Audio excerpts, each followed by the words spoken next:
This is Mission Control Houston. Welcome to today's ISS update. It is Thursday, April 12th, 2012. You're looking at a live view inside the International Space Station's flight control room here at the Johnson Space Center.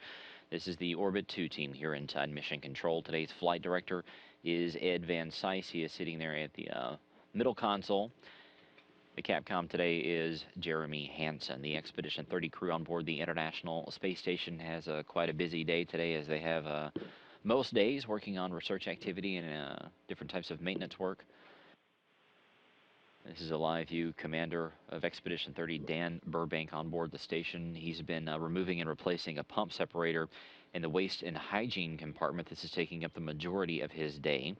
He also has one last session of training as part of his role as the crew medical officer. If you saw our interview yesterday with Dr. Ed Powers, one of the flight surgeons, he talked about how various crew members are trained to basically be onboard doctors, since there's not always a medical doctor up there as part of the crew. So even though Burbank is getting close to wrapping up his time on board the station, he will go through one more proficiency training session as part of his role as one of the medical officers on board, basically just making sure that he knows how to use the various medications and medical equipment on board in case any of that should ever become necessary. He is also working with Andre Kuipers today to conduct another one of these eye ultrasounds. How the crew members' eyes react to being up in space for up to 6 months has become an area of focus here over the last few months. So they will conduct that ultrasound as they continue to measure how their eyes are behaving up there in space. Anton Shkaplerov is working in the Russian segment today on a Russian crystal experiment. He is also packing up equipment that will come home aboard the Soyuz TMA-22 spacecraft that will bring home Burbank, Shkaplerov himself, as well as Anatoly Ivanishin coming up here in about 2 weeks. Ivanishin himself is taking some surface samples from inside the Zarya module that is part of the Russian segment. They do this periodically, basically just taking some swabs of the walls and the floorboard and the ceiling and the other surfaces, just to make sure that there's no bacteria or anything untoward growing in that area. He is also working on some crew departure preparations. Like we mentioned, he is part of the crew with Shkaplerov and Burbank that will be coming up on April 27th. Oleh Kononenko is also working in the Russian segment. He is working on some stowage of the materials that came up on board the Progress 46. That particular cargo craft, which is one of the spacecrafts that service the International Space Station, came up in January. It is getting close to undocking. It's going to undock coming up on April 19th. There is the current layout of the station with the Progress 46 back there on the Piers docking compartment.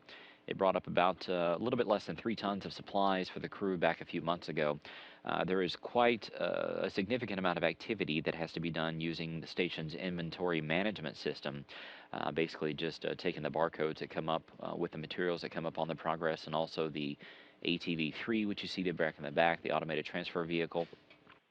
Making sure that all those cargo items get stowed in the exact spot where they need to be, so that the crew may find them when the time comes to open up the packages and use whatever material came up. So he's going to be working on that today, as well as packing that Progress full of trash and other items that the crew doesn't need anymore.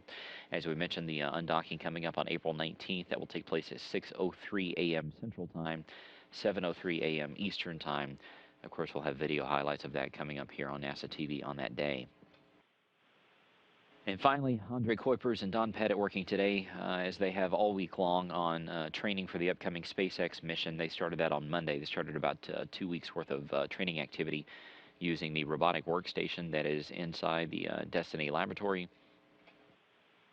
There's actually 2 different robotic workstations on board, one in Destiny and also down in the cupola. That's actually the one that they will be using coming up as the SpaceX Dragon heads up to the International Space Station. That launch time currently scheduled for 11:22 a.m. Central Time, 12:22 p.m. Eastern Time, coming up on April 30th. It'll take about 2 days for the Dragon to head up toward the International Space Station. So on the 3rd day of the mission, Flight Day 3, which should be May 2nd, that Dragon will perform a fly-under of the International Space Station at about 2.5 kilometers. The crew will be monitoring that. They will be sending a quick command down to Dragon for it to turn on its strobe light. And then if all goes well during all the different checkout activities, Dragon will perform a loop of the station and set up for the next day's activities, which will be May 3rd. That'll actually be the rendezvous and berthing, if all checks out, with Don Pettit at the controls of the station's robotic arm and Andre Corpers backing him up as those two oversee Dragon's rendezvous with the orbiting complex. We also want to remind you that coming up on Monday, the International Space Station program is going to be having its flight readiness review, where it will be taking a look at the final plans for SpaceX's mission. This final test flight is part of NASA's Commercial Orbital Transportation Services. That flight readiness review will take place here at the Johnson Space Center. Once it wraps up, we will have a pre-flight briefing here on NASA television to take a look at the SpaceX mission. We cannot pinpoint the exact time of that briefing, but it'll most likely be mid to late afternoon, depending on when that FRR does wrap up. But for all the latest on the exact time of the briefing, just log on to the NASA website at www.nasa.gov.